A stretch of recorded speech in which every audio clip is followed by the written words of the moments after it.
聖誕老人揸飛機跌落坑渠執玻璃，返到屋企放臭屁，阿媽以為流煤氣。氹氹轉，菊花園、炒米餅、糯米糍、菊花園、炒米餅，糯米船，跟住有冇下句啊？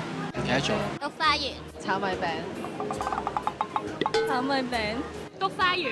炒米餅，係咩？好熟啊！糯米糍。阿媽叫我買雞仔，我唔係去睇龍舟，我唔記得咗。菊花園，我就唔識啊。炒米餅、糯米糍，阿媽叫我睇龍船，我唔係去咗睇雞仔。雞仔嘛。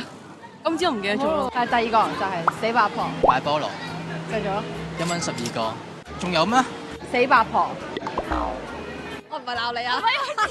跌落河，死八婆賣菠蘿，真係冇聽過喎。呢個大菠蘿，咩1蚊定3蚊有幾十個個，買剩2個，俾人嘈咗婆。細個啲小朋友一齊玩，可能一個講下咧就傳開咗。